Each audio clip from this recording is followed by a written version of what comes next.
showing connection.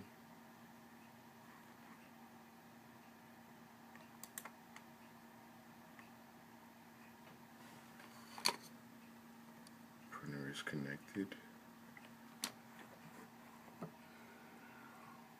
Let's show how it's hooked up. Manual control and all the connected components, the heat bed, extruders 1 and 2, and the fan for extruder, whichever extruder is active. This is the motherboard. All components except the LCD screen have been hooked up. End stops had to be reordered in the firmware, but it is otherwise functioning and controlling all the actuators, the extruders, and the heated pad.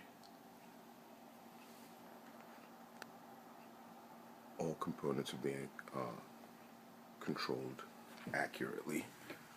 For test purposes, I will turn on the heat bed and extruder. You can hear the power sources kick in, and you can also see the LED blinking to show that components are active.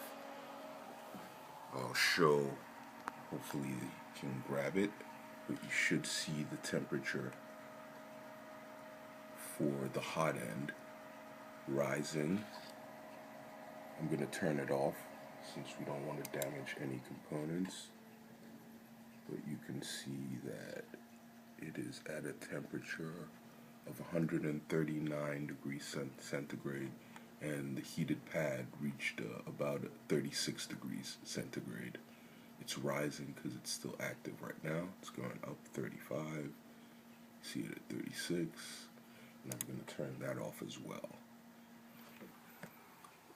Alright, on to the actuators.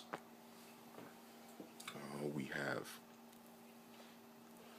accurate steps per millimeter calculated for X, Y, and the Z carriage.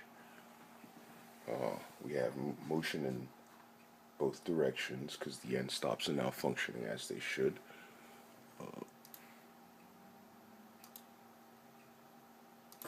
It's a 10 millimeter move,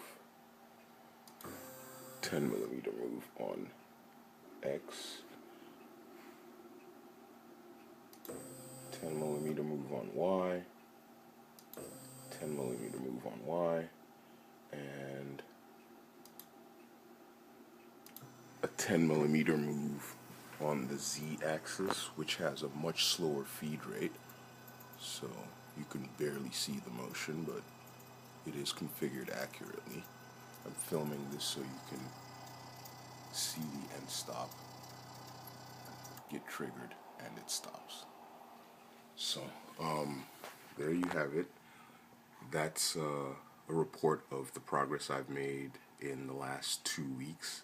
I had a lot of trouble with the firmware because the pins were assigned incorrectly, but I've been able to sort that out, and we have the components working, and the next step would be to start putting the actual body of the printer together, and the components get put in place. So thanks for your time.